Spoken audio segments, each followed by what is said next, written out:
They called her Gloriana, the Virgin Queen, the woman who outsmarted kings, crushed the Spanish Armada, and turned a struggling island into an empire. For more than 4 centuries, Elizabeth I has been remembered as one of history's greatest monarchs, a symbol of strength, intelligence, and independence. But what if everything you think you know about her is a lie? What if the most powerful woman of the 16th century wasn't just refusing to marry, but hiding a secret so dangerous it could have torn her kingdom apart? What if the carefully crafted image of a fearless queen was built on pain, poison, and performance? In her final weeks, Elizabeth refused to lie down, terrified that if she did, she'd never rise again. Her chambers were filled with the stench of decay, her body ravaged by years of toxic makeup and brutal corsets. And when she finally died in 1603, the truth about her body was locked away, sealed inside a lead-lined coffin beneath Westminster Abbey, never to be examined. For 400 years that coffin has remained closed. Every request to study her remains has been denied. What are they hiding? This isn't the story you learned in school. This is the story they buried, a story of power, survival, and the horrifying price one woman paid to hold a throne. So buckle up. Because once you hear the truth about the Virgin Queen, you'll never see her the same way again. Picture this. It's March 1603. The halls of Richmond Palace are silent, too silent. The sweet scent of lavender and rosemary lingers in the air, but it's not strong enough to hide something darker. A smell of rot, of sickness, of a body already halfway to the grave. Servants scurry through the corridors, eyes down, incense burners swinging in their hands. Everyone knows the truth, though no one dares to say it aloud. England's most powerful woman is dying. But this isn't a peaceful, regal death. Elizabeth Tudor, the Virgin Queen, the woman who stared down the Spanish Armada and outmaneuvered kings and popes, refuses to go quietly. For days she hasn't lain down. She sits slumped against cushions, refusing the bed as if death itself were waiting for her there. Her eyes, once sharp enough to freeze a courtier in place, now stare blankly into corners, tracking shapes no one else can see. Sometimes she mumbles prayers in Latin. Sometimes she screams that men in black are crawling through the walls. Her ladies whisper in panic that their queen has gone mad.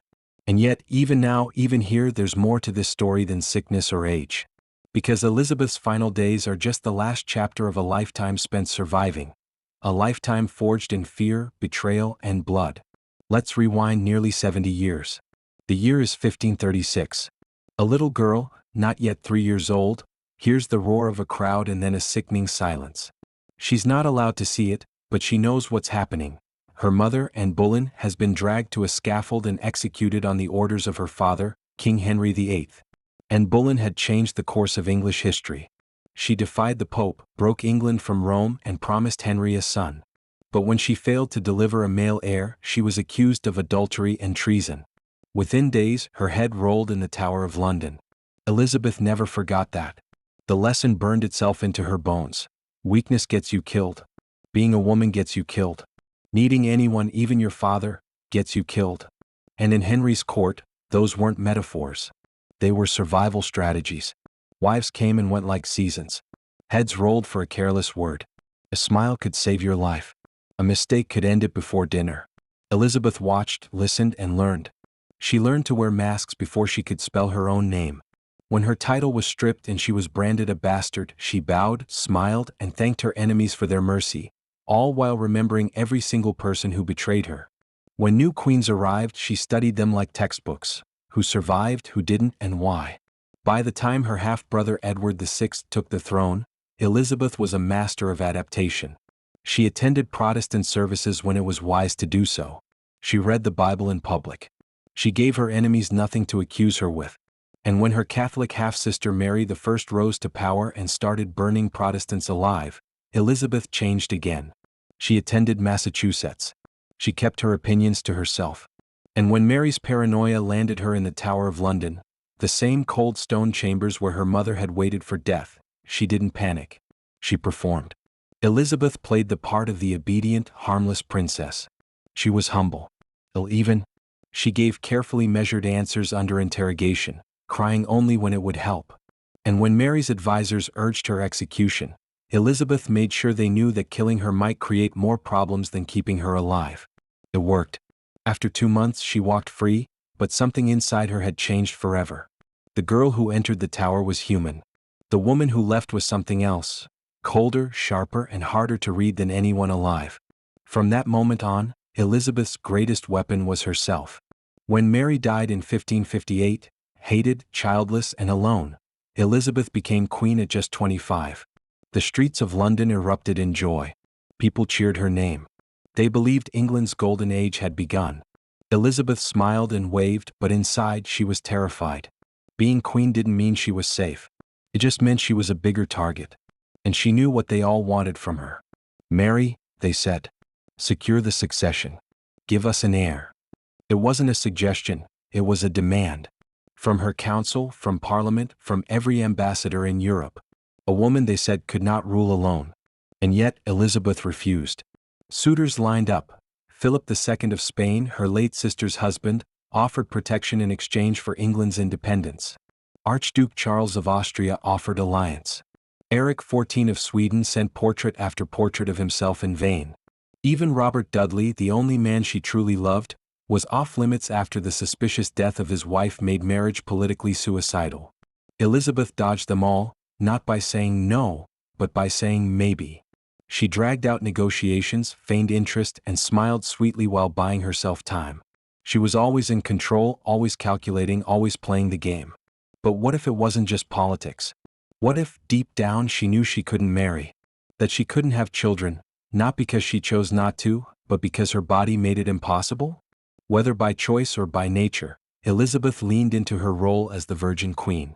It wasn't just a personal decision, it was a political strategy.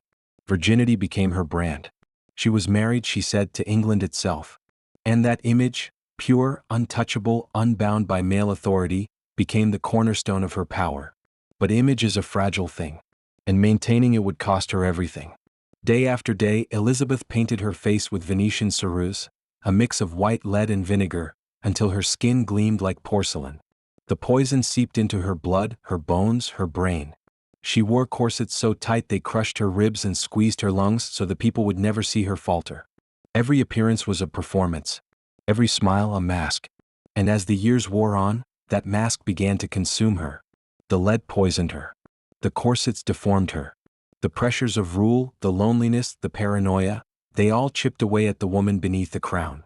By the time we returned to Richmond Palace in 1603, Elizabeth is no longer just a queen.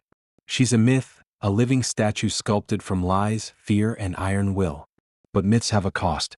And behind the locked doors of her death chamber, as the stench of decay fills the air and the Virgin Queen stares into the shadows, we're about to learn just how high that cost truly was.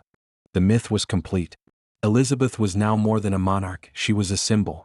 A virgin bride to her nation, a living goddess untouchable by men, a figure carved into the very identity of England. But myths are fragile and the truth behind them is often ugly. Beneath the white makeup and the magnificent gowns, Elizabeth was hiding more than just wrinkles and age.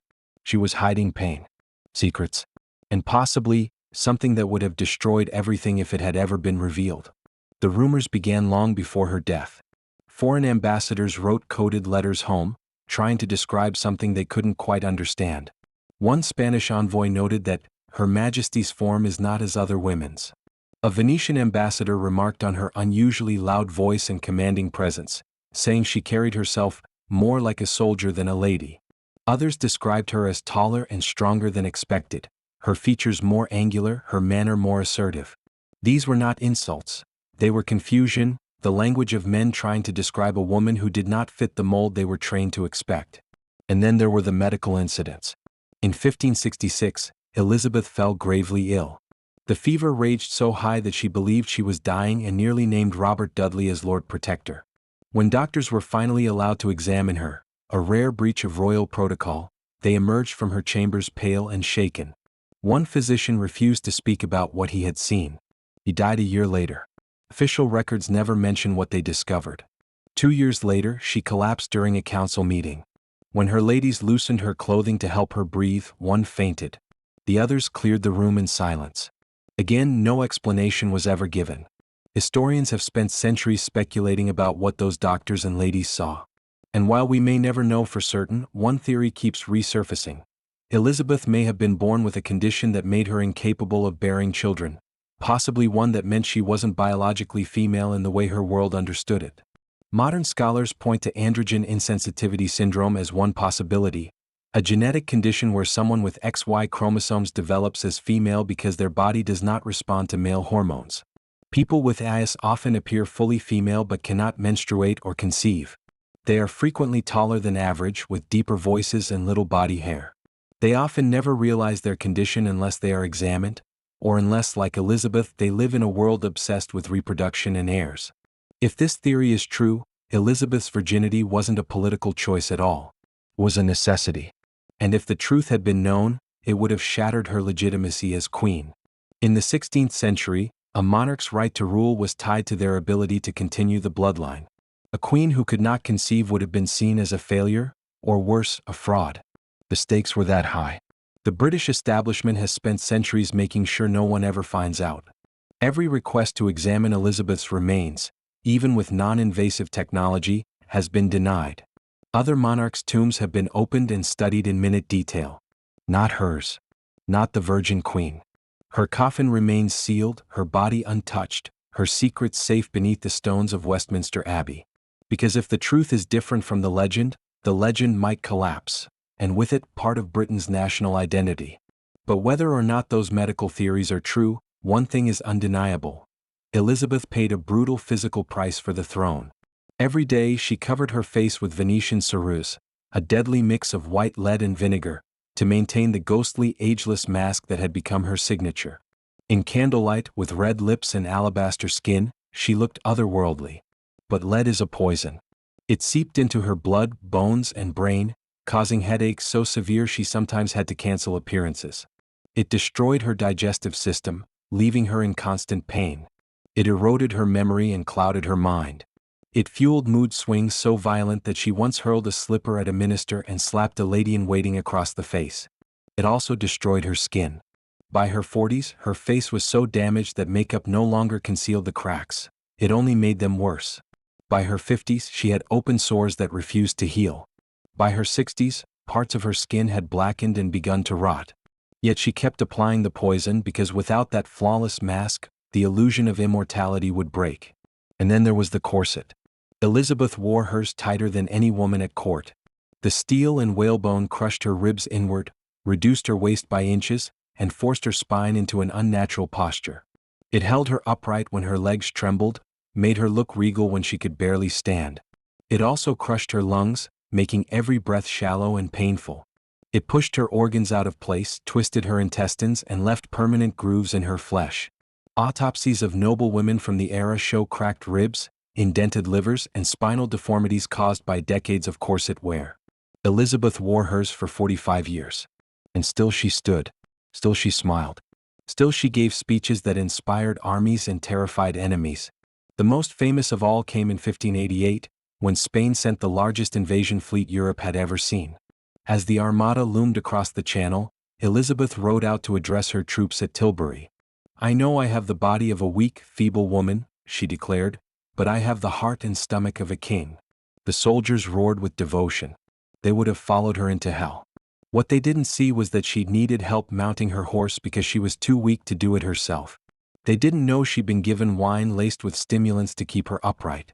They didn't see her collapse afterward, bleeding internally, unable to eat solid food for days. It was the greatest performance of her life, and like every performance, it came at a cost. By the 1590s, the cost was catching up with her. Robert Dudley, the one man she truly loved, died just weeks after the Armada. Elizabeth was inconsolable. She locked herself away and refused to eat. She carried Dudley's final letter with her until the day she died. In his place came new favorites like Robert Devereux, Earl of Essex, charming, reckless, and 20 years her junior. She adored him.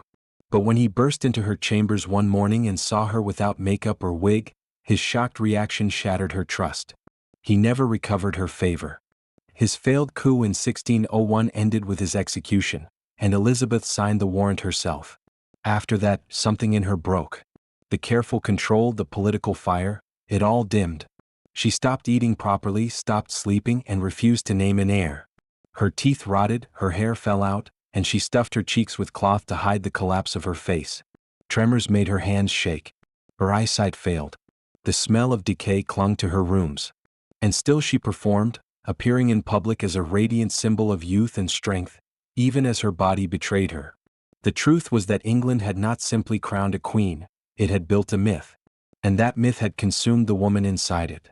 For 45 years Elizabeth wore the crown, and for 45 years the crown slowly destroyed her. By the time the end approached, there was almost nothing left of the girl who had once smiled and curtsied and plotted her survival in the bloody court of Henry VIII. There was only the mask, and the unbearable weight of keeping it in place. The final years of Elizabeth's reign were a slow unraveling.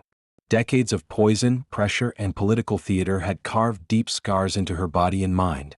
By 1600, the once glorious Virgin Queen was almost unrecognizable beneath the layers of silk and ceremony. Her teeth were gone, rotted by sugar and lead. Her breath was foul. Her skin was scarred and discolored, and the hair that had once been her trademark fiery red was long vanished, replaced by towering wigs decorated with jewels and gold wire. These wigs grew heavier as the years passed, causing constant headaches, but Elizabeth insisted on wearing them. Without them, she believed, the illusion would break. Her hands trembled constantly now, and writing had become a struggle. Her eyesight faded until she could barely read, though she refused to wear glasses in public. They would make her look old, and weakness was something she could never allow anyone to see. But the most disturbing detail of all was the smell. It clung to her chambers, no matter how many flowers were brought in, no matter how much perfume was poured into the air. Courtiers described it in careful, euphemistic phrases. Her Majesty requires much incense. But one lady-in-waiting later admitted the truth. There was a corruption in her body, she wrote, a stench of sickness and decay that nothing could mask. Theories about the cause have swirled ever since.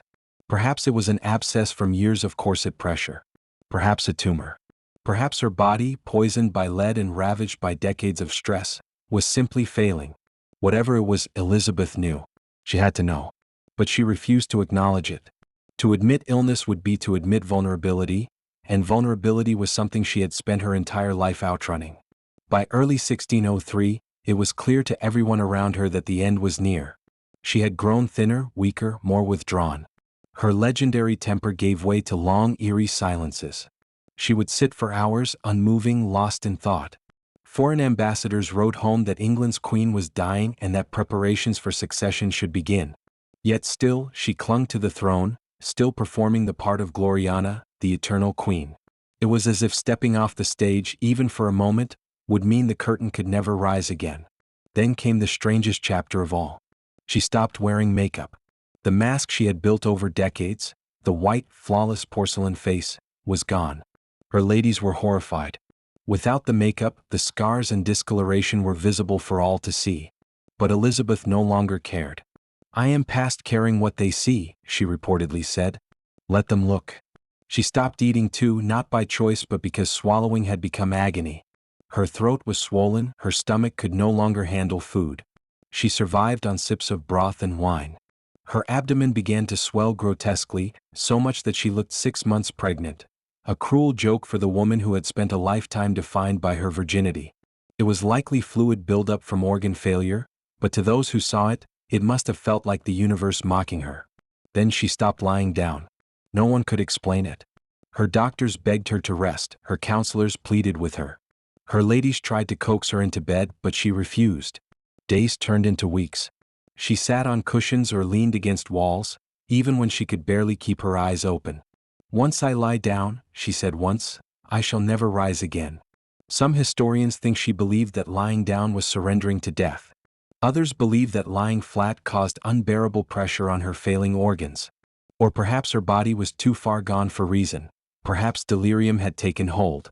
Whatever the reason, it terrified her council. She still had not named a successor.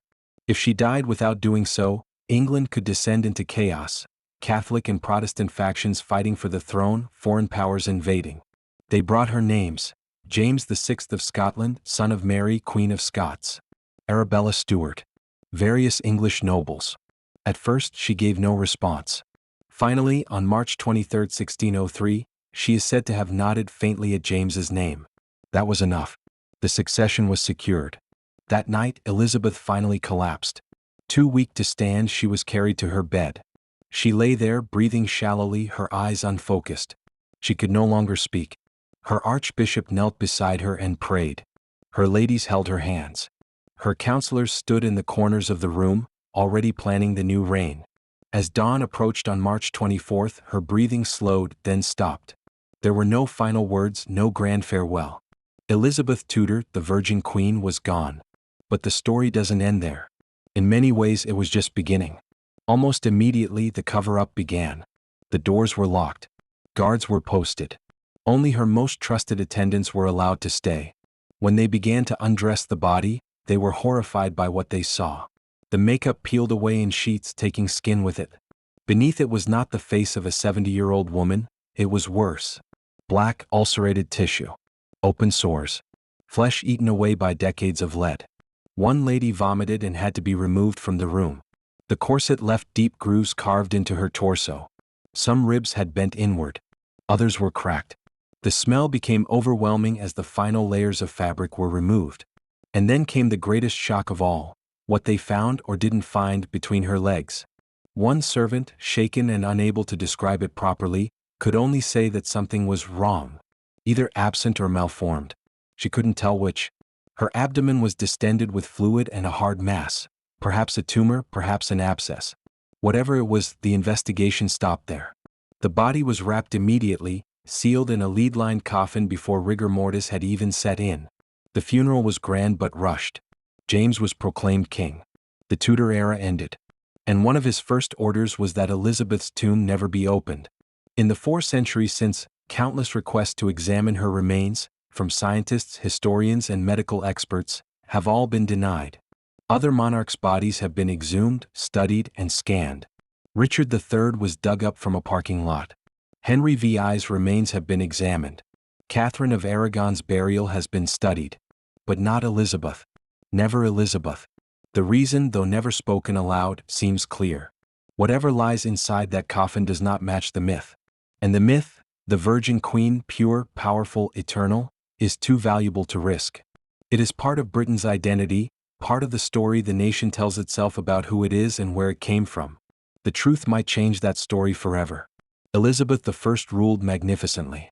She transformed England into a global power. She shaped language, art, religion, and identity. But in the process, England consumed her, with poison and pressure and impossible expectations. And then, when she was gone, it buried the evidence and locked it away. Maybe that's the real secret of Westminster Abbey. Not what's in the coffin, but why we're still not allowed to look. Because some truths are too dangerous. Some lies are too useful. And some bodies must stay buried so empires can survive. When the bells of London tolled on March 24, 1603, they did not just announce the death of a queen. They marked the end of an era, the closing chapter of one of the most extraordinary lives in history. The woman who had risen from disgrace and danger to become the most powerful monarch in the world was gone. In her place stood a myth, carefully constructed and fiercely protected, one that would outlive her by centuries. But myths, like empires, are built on choices, and Elizabeth Tudor's life was defined by choices that changed the world. The England Elizabeth left behind was not the one she inherited. When she ascended the throne in 1558, the kingdom was weak, divided, and uncertain. The bloody religious wars of her father, brother, and sister had left the country fractured. The treasury was empty. Foreign powers saw England as a pawn, not a player. Yet by the time she took her final breath, England had become a global force, a nation on the rise, feared and respected across Europe. The foundations of the British Empire were laid during her reign. The navy she built would one day control the seas. The poets and playwrights she patronized, men like Shakespeare, Marlowe, and Spencer, defined the English language. Even the identity of the English monarchy itself was reshaped in her image. But the cost of that transformation was enormous, and much of it was borne by Elizabeth alone. Every decision she made, every persona she crafted, was part of a relentless balancing act. She had to be strong but not cruel, learned but not threatening, feminine but not weak. She had to command loyalty without a husband, wield power without heirs, and project confidence even when she was terrified. The line she walked was razor thin. One misstep could have ended everything. And so, she never allowed herself the luxury of being fully human. The myth of the Virgin Queen was not just a public image, it was armor. By claiming that she was married to England, she turned what many saw as a weakness into a source of strength. In a patriarchal world that believed a woman's worth lay in her womb, she redefined the monarchy around intellect, charisma, and will. She showed that a woman could rule not just as well as a man but perhaps better. She proved that power did not have to come from marriage or motherhood. For centuries, that legacy has inspired women who sought authority in a world determined to deny it to them. And yet, the very armor that protected her also imprisoned her. The myth consumed the woman beneath it. She sacrificed love, rejecting Robert Dudley, perhaps the only man she truly loved, for the sake of stability. She sacrificed family, never knowing the bond of children or the comfort of descendants. She sacrificed health, poisoning her body and crushing it under the weight of impossible expectations. In the end, even her identity may have been sacrificed, buried beneath layers of makeup, political theater, and perhaps secrets about her own biology that she could never reveal. The tragedy of Elizabeth I is not that she lived a life without love or children. It is that she lived a life where she could not afford them. Everything, her survival, her throne, her legacy, depended on maintaining a performance so perfect that no one ever saw the cracks beneath the surface. That performance built an empire. But it also destroyed the performer. After her death, James VI of Scotland became James I of England, uniting the crowns and ushering in a new era. The Tudors were gone, but Elizabeth's shadow loomed large over the Stuart dynasty. No monarch who followed could escape her influence. They measured themselves against her reign. They borrowed her image. They invoked her name to legitimize their own authority. In many ways, England never stopped chasing the ghost of Elizabeth. But even as her legacy grew, so did the myths. The Virgin Queen became a larger-than-life figure, a flawless ruler, untouched by weakness, who had single-handedly guided her nation into greatness. Statues, portraits, and plays celebrated her as a near-divine figure. The ugly truths, the poison, the pain, the scars, were buried along with her body. The coffin was sealed, the secrets locked away, and the story rewritten. And perhaps that was inevitable. Nations need myths. They need heroes who are more than human, stories that are bigger than life. Myths inspire loyalty, shape identity, and justify power. But myths also erase the messy, complicated humanity that makes history real. Elizabeth was not a goddess. She was a woman, brilliant, ruthless, vulnerable, terrified. She was a survivor shaped by trauma, a strategist who played a deadly game and won. She was a human being who made impossible choices and paid unbearable prices for them. Maybe that is why the British establishment has never allowed her tomb to be opened. Maybe it's not just about protecting a national icon. Maybe it's about protecting the comforting illusion that history is clean and simple, that greatness is effortless, that the people we revere were somehow different from us. Because if we opened that coffin and found evidence that the Virgin Queen was not what legend claims, if we discovered that she could not have children, or that her body was deformed by years of suffering, we would be forced to confront a truth far less comforting. That greatness often comes from pain. And perhaps that is the real lesson of Elizabeth I. Not that she was perfect, but that she wasn't. Not that she was invincible, but that she endured. Not that she was a saint, but that she was willing to become a symbol, even if it meant erasing herself in the process. 400 years later, her story still resonates because it is not just the story of a queen. It is the story of power, how it's gained, how it's wielded, and how much it costs. It is the story of women forced to navigate a world built to destroy them. It is the story of how myths are made, and how they shape the world long after the people behind them are gone. So the next time you see a portrait of Elizabeth I, the flawless face, the elaborate gowns, the serene, unyielding gaze, remember what lay beneath. Remember the poison. Remember the scars. Remember the woman who refused to lie down, even as death closed in. Remember that the mask that built an empire was not a lie, but a sacrifice. And remember that sometimes, the most powerful thing a person can do is become something larger than themselves, even if it means disappearing inside the legend they create. Because that is the true legacy of Elizabeth Tudor. Not the crown. Not the empire. Not even the myth. It's the reminder that history is not made by gods or monsters. It is made by people, flawed, fragile, brilliant people, who carry the weight of worlds on their shoulders and pay for it with everything they are. 4 centuries have passed since Elizabeth Tudor drew her final breath, yet her presence still lingers, not just in the stones of Westminster Abbey where she lies sealed away, but in the language we speak, the politics we practice, and the very idea of what power looks like. She is more than a historical figure. She is a symbol carved deep into the fabric of Western civilization.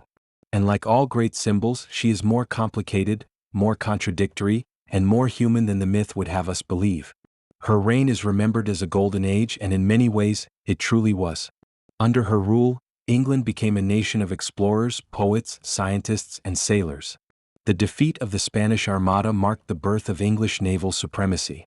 Trade routes stretched across oceans. The first tentative steps toward what would become a global empire were taken.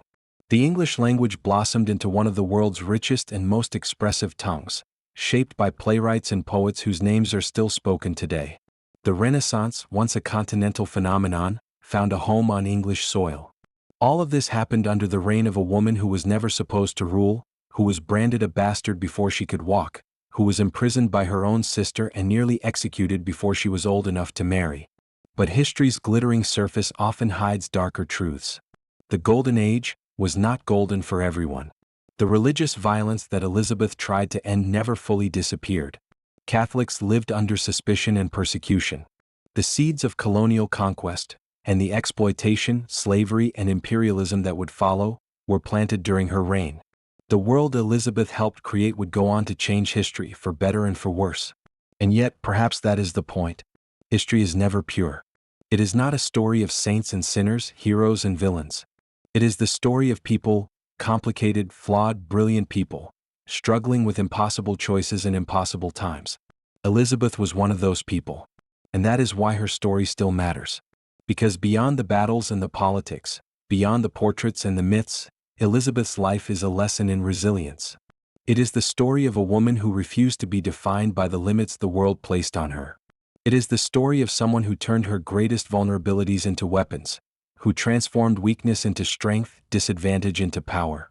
It is the story of someone who understood that survival is not just about enduring, but about adapting, performing, and sometimes even pretending. She knew the world was watching. She knew that every gesture, every word, every smile would be dissected and judged. And so she mastered the art of perception. She created an image so powerful that it became reality. When they said a woman could not rule, she proved them wrong. When they said a monarch without an heir was doomed, she turned her lack of children into a symbol of divine purpose. When they questioned her legitimacy, she forged a new kind of legitimacy, one based not on lineage or marriage but on intellect, charisma, and sheer will. And yet, that same image demanded sacrifices that no one should have to make. Elizabeth gave up the right to be vulnerable. She gave up the right to love freely. She gave up the possibility of motherhood. She gave up her health, her comfort, and, in the end, her humanity. She became a myth, and myths by their nature cannot be human. They must be flawless, untouchable, eternal. And so, Elizabeth erased herself to become something bigger than herself. It's easy to romanticize that choice. It's easy to look back and see only the triumph, the glory, the empire. But there is a tragedy at the heart of Elizabeth's story, a tragedy that makes it even more powerful. Because she shows us that greatness often comes at a price. And that price is usually paid in private, behind closed doors, where no one is watching. It's paid in sleepless nights and lonely rooms. It's paid in the quiet erosion of the self. There's a reason her coffin remains sealed. Perhaps it's because the truth inside would tarnish the legend. Perhaps it's because even now, Britain prefers the comforting story of the Virgin Queen to the unsettling reality of the woman beneath the crown. Or perhaps it's because opening that coffin would force us to confront a truth we've always known but rarely want to admit, that the people who shape history are not gods. They are not invincible. They are fragile, fallible, and mortal, just like us. And that is precisely why their stories matter. Elizabeth's story is not just about power. It's about endurance. It's about identity. It's about the impossible compromises we make to survive in a world that demands more than we can give. It's about the masks we wear, not because we want to, but because the world would destroy us if we didn't. And in that sense, Elizabeth Tudor is not just a figure from the past. She is a mirror reflecting our own struggles, our own sacrifices, our own battles to be seen, to be valued, to be remembered. For centuries after her death, we still talk about her. We still argue about her choices. We still build stories around her life. And maybe that's the greatest testament to her power. Empires have risen and fallen. Dynasties have come and gone. But Elizabeth endures. Not just in history books, but in our imagination, as a queen, as a symbol, as a warning, and as an inspiration. She was a woman who lived in a world determined to erase her and carved her name into the bedrock of history anyway. She was a survivor who refused to lie down, even when death was waiting. She was a human being who became a legend, and in doing so, reminded us that legends are made, not born. Perhaps one day her tomb will be opened. Perhaps science will finally reveal the secrets hidden inside. But even if it does, the truth will not diminish her. It will only make her more extraordinary. Because the real power of Elizabeth I was never in her perfection. It was in her persistence. It was in her refusal to be anything less than unforgettable.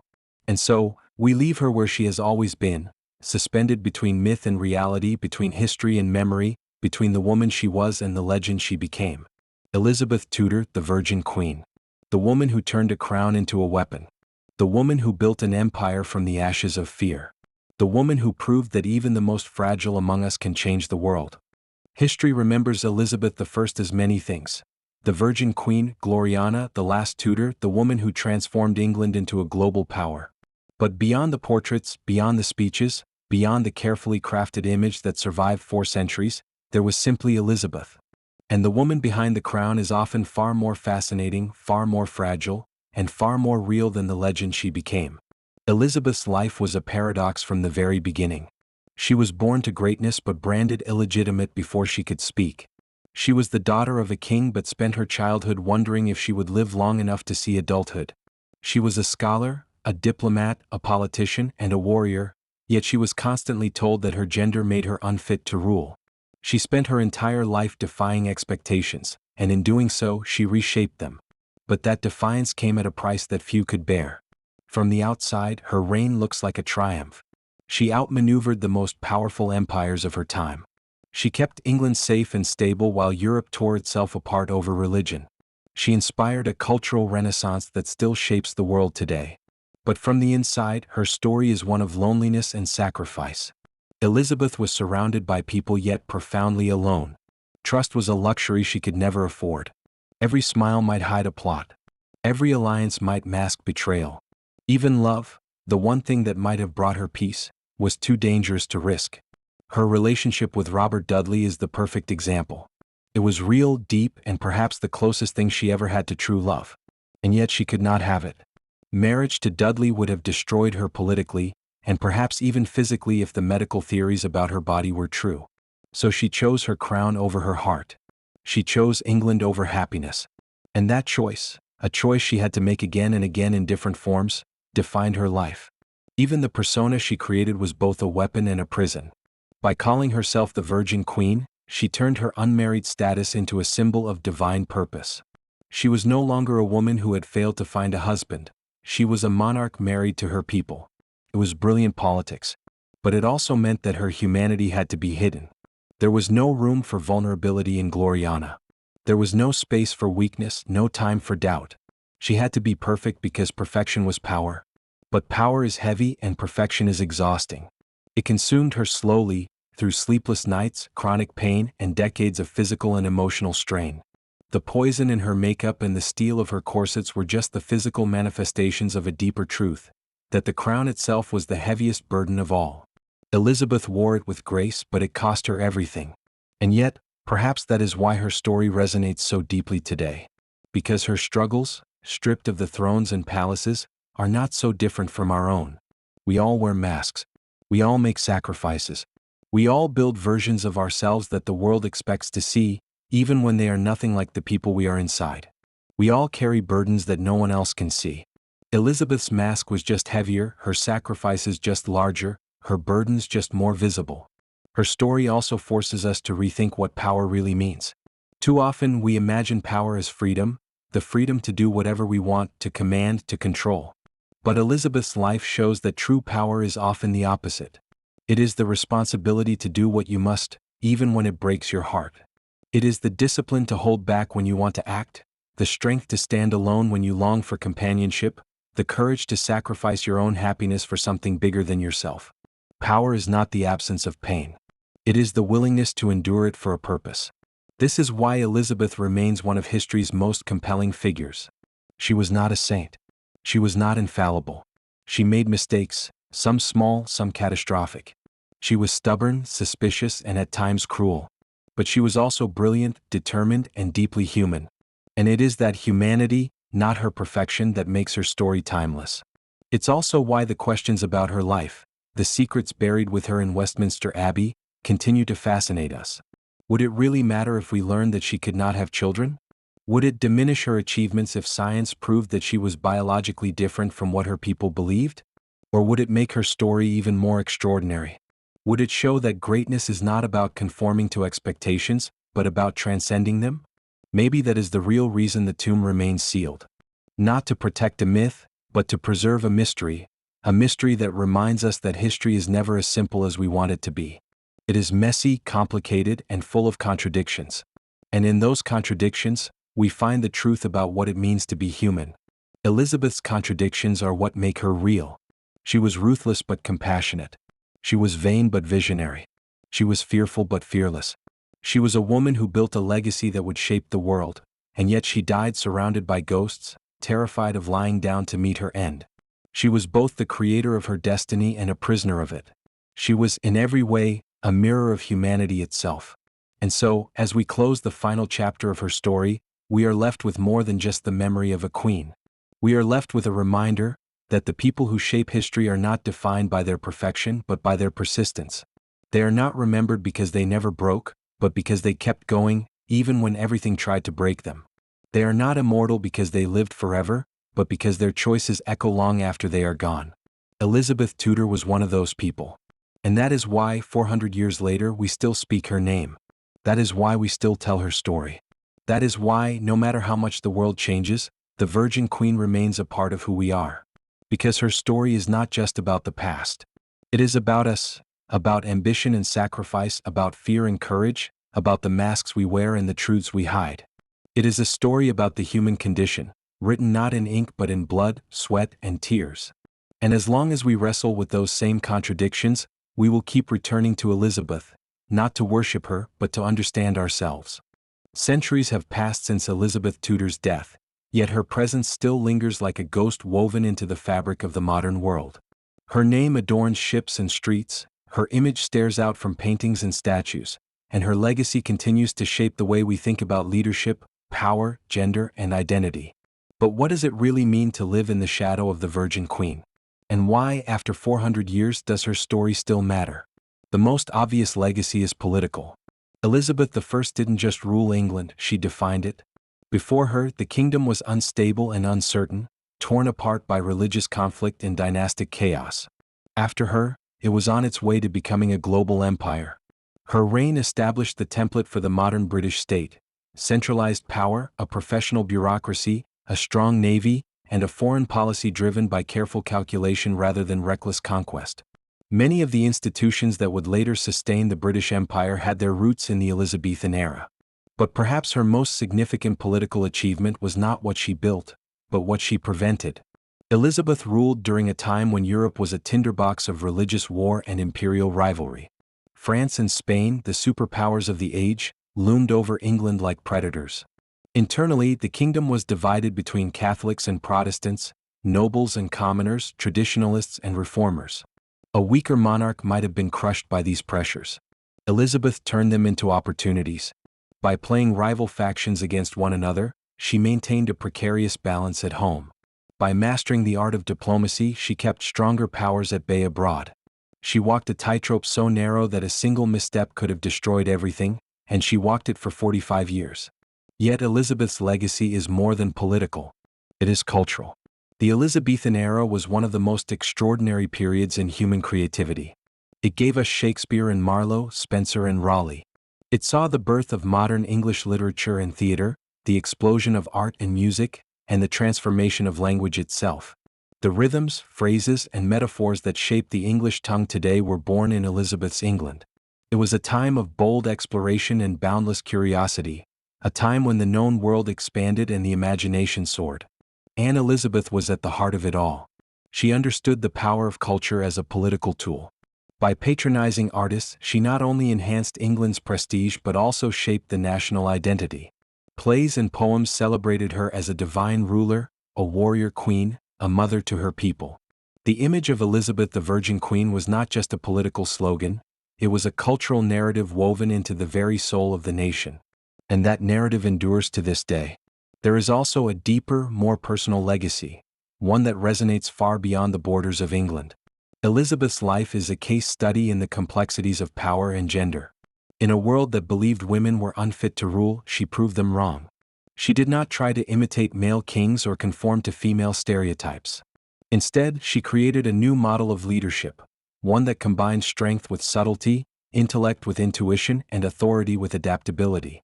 She showed that power could be wielded not just through armies and alliances, but through language, image, and perception.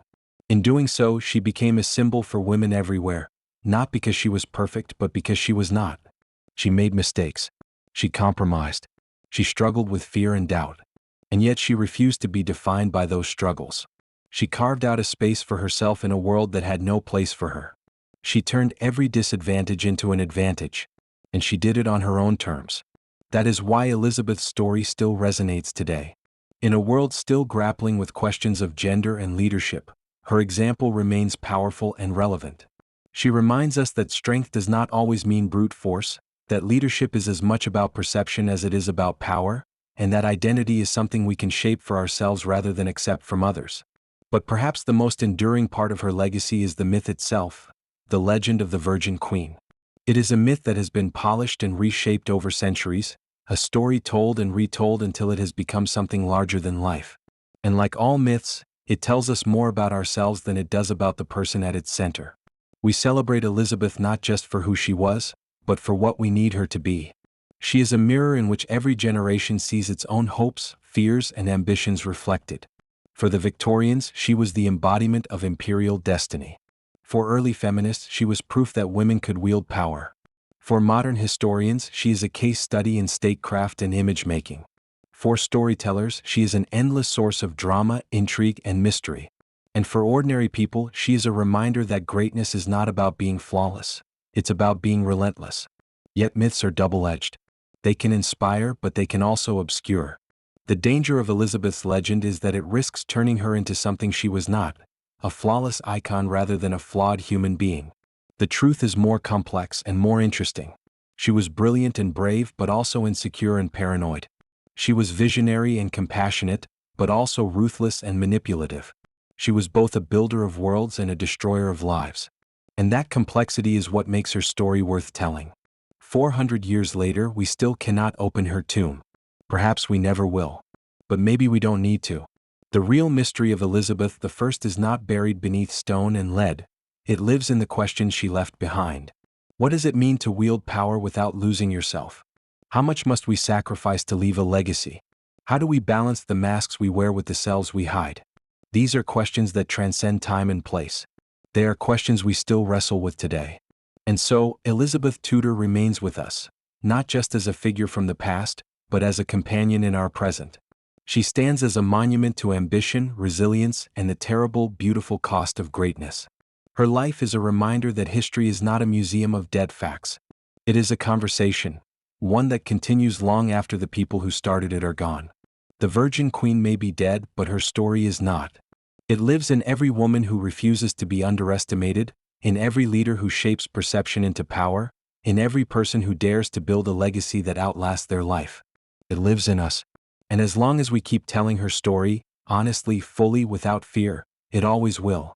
The story of Elizabeth Tudor is, at its heart, a story about power, what it is, what it costs, and how it shapes those who wield it. But more than that, it's a story about humanity, about fear and ambition, about love and sacrifice, about the masks we build and the truths we hide. It's a story that started nearly 500 years ago, but in many ways, it's still unfolding today. Because the questions Elizabeth faced are the same questions we continue to ask ourselves. How far are we willing to go to shape our destiny? What are we willing to sacrifice to leave a mark on the world? And at what point does the price of greatness become too high? Elizabeth was born into a world that did not want her. She was dismissed as a bastard, excluded from succession, imprisoned by her own sister, and surrounded by enemies who wanted her dead. And yet she survived. She survived not by brute strength, but by intelligence, adaptability, and sheer will. She learned to read people, to anticipate threats, to weaponize perception. She learned that power is not given, It's taken piece by piece, moment by moment, through choices that often come at unbearable personal cost. And once she had that power, she never let it go. For 45 years, she held the English throne against impossible odds. She faced down the might of Spain, the wrath of the Pope, and the constant plotting of rivals at home and abroad. She turned England from a fractured island nation into a global player. She became the embodiment of national identity, a living symbol of resilience, intelligence, and strength. But none of it came free. Every victory she won was paid for with something: her health, her happiness, her humanity. She poisoned herself with makeup to maintain an image of eternal youth. She crushed her body in steel corsets to project strength. She gave up love, children, and family because they were threats to her power. She built a myth so perfect that it devoured the woman behind it. And in the end, when she lay dying, she was still fighting, still refusing to surrender, still refusing to lie down. Even death, she believed, had to be resisted. That's the paradox of Elizabeth's story. She was both the most powerful woman of her age and one of its most tragic figures. She had everything, and she had nothing. She ruled an empire but died alone. She was worshipped by millions but trusted almost no one. She shaped the destiny of nations but could not control her own body. She was a queen, a symbol, a legend, but she was also a person, flawed and frightened just like anyone else. And that paradox is what makes her story timeless. Because it's not just the story of a queen in the 16th century. It's the story of every one of us who has ever hidden our vulnerabilities to appear strong, who has ever sacrificed a part of ourselves for something bigger, who has ever wondered whether the mask we wear has started to wear us instead. Elizabeth's life is a mirror, and when we look into it, we see ourselves. We see it in the woman who hides her pain behind a confident smile. We see it in the leader who sacrifices personal happiness for the sake of others.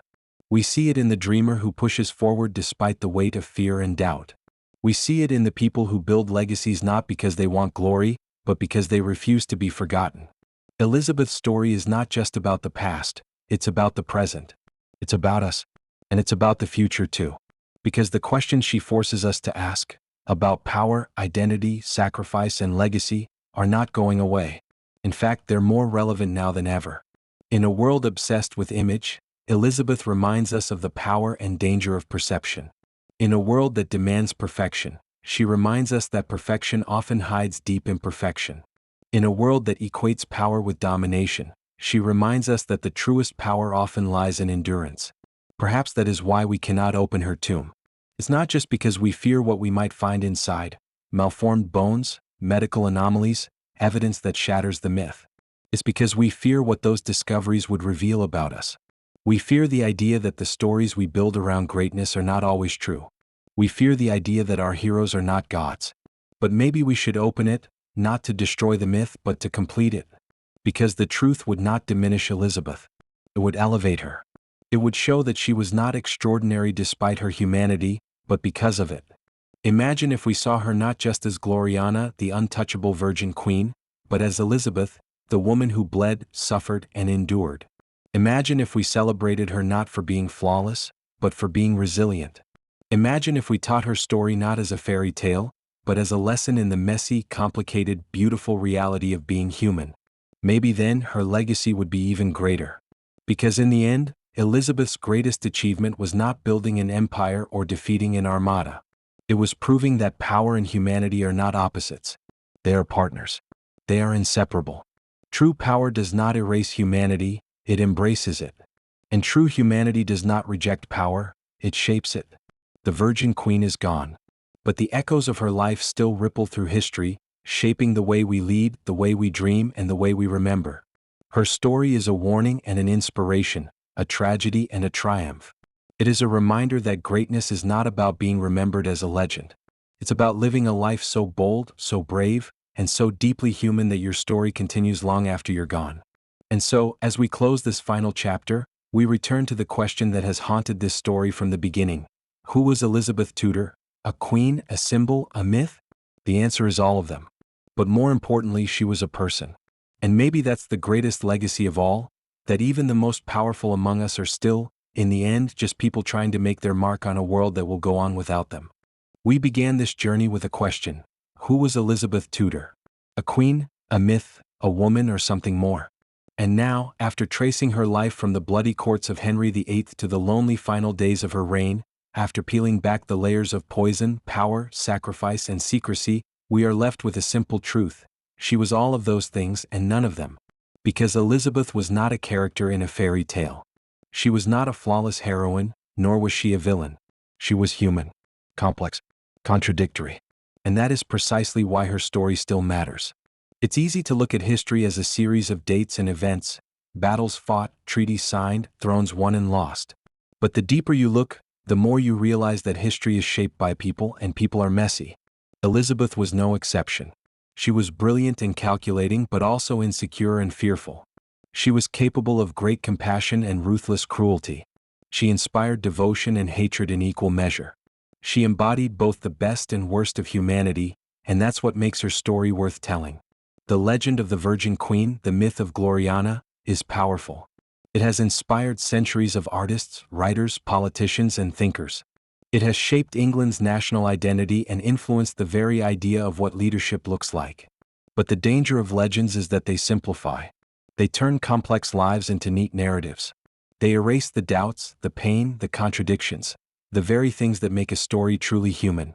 And if we only remember Elizabeth as a symbol, we risk missing the most important part of her legacy, the lessons her life can teach us. The first lesson is about resilience. Elizabeth's life was defined by danger. From the moment she was born, her existence was precarious. She grew up in a court where love and loyalty could vanish overnight, where the wrong word could mean death. She was betrayed, imprisoned, and nearly executed. And yet she endured. She learned, adapted, and survived. Her resilience was not about never falling, it was about getting back up, again and again, no matter how many times the world tried to knock her down. The second lesson is about power. Elizabeth understood power in a way few rulers ever have. She knew it was not just about armies or laws, it was about perception. She knew that how people saw her mattered as much as what she actually did. She crafted an image so carefully, so deliberately, that it became reality. She turned her unmarried status from a liability into a strength. She transformed her gender from a disadvantage into a weapon. She wielded symbolism as skillfully as any sword. And in doing so, she redefined what power could look like. The third lesson is about sacrifice. Elizabeth's story is a reminder that greatness often demands more than we realize. It demands choices, hard, painful, heartbreaking choices. She sacrificed love for duty, health for strength, happiness for stability. She built a legend, but that legend came at the cost of the woman beneath it. And that is something we too often forget. The people who change the world are not superhuman. They are people who are willing to pay a price most of us would never choose to pay. The fourth lesson is about identity.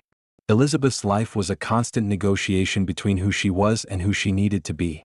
She wore masks, for her court, for her people, for her enemies, and those masks protected her. But they also trapped her. And isn't that something we all understand? We all wear masks in one way or another. We present versions of ourselves to the world, curated, controlled, calculated. Sometimes those versions help us succeed. But sometimes they come to define us so completely that we forget who we are underneath. And finally, Elizabeth's life teaches us something about legacy. She had no children. She left no heirs. When she died, the Tudor dynasty ended. And yet, her legacy endures, not in blood but in ideas. In the nation she helped build. In the language she helped shape. In the very concept of female power that she embodied centuries before the world was ready for it. Elizabeth's story proves that legacy is not about what you leave behind, it's about what you set in motion. These lessons are not confined to the past. They resonate just as strongly today as they did in the 16th century. We live in a world still obsessed with image, still demanding perfection, still measuring success by impossible standards.